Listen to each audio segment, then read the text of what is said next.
Mounting evidence shows election interference and targeted disinformation campaigns on voter fraud are a real threat in the upcoming U.S. election.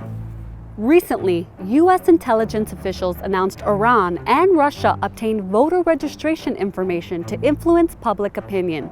We've seen this before in 2016, when Russia used Facebook and sophisticated hacking techniques to promote Donald Trump. But what have we learned since then? On October 21st, Director of National Intelligence John Radcliffe said, Iran is posing as the far-right group Proud Boys and sending emails about voter fraud. This data can be used by foreign actors to attempt to communicate false information to registered voters that they hope will cause confusion, sow chaos, and undermine your confidence in American democracy. When Russia set out to interfere with the 2016 election, it went all out. Russia used Facebook troll accounts to spread fabricated articles and misinformation online. There was also a sophisticated and targeted effort to hack voter databases and leak sensitive information from the Democratic National Committee and the Hillary Clinton campaign. The goal, as determined by U.S. intelligence, to damage the Clinton campaign, boost Trump's chances, and create distrust in American democracy overall. Posting of fake news, of emotional messages that aim to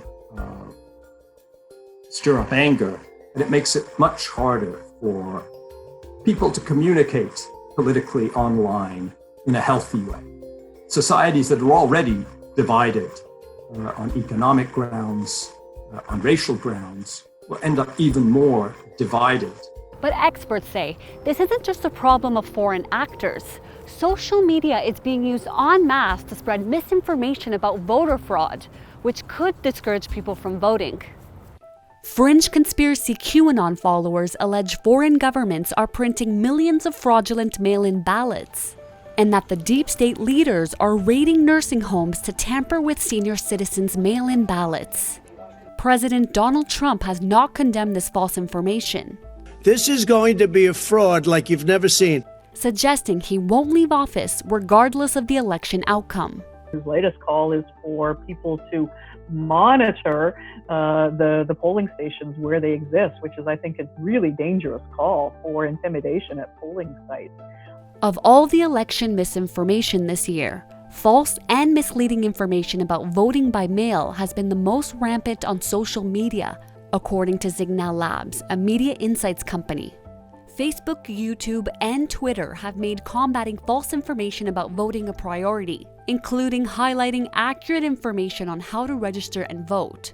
But the platforms have struggled. And the beast behind a lot of this boils down to algorithms, the automated computer calculations that determine what you see on your feed, that promote and accelerate the spread of false information. Thanks for watching Global News. This video is part of a 3-part series on misinformation.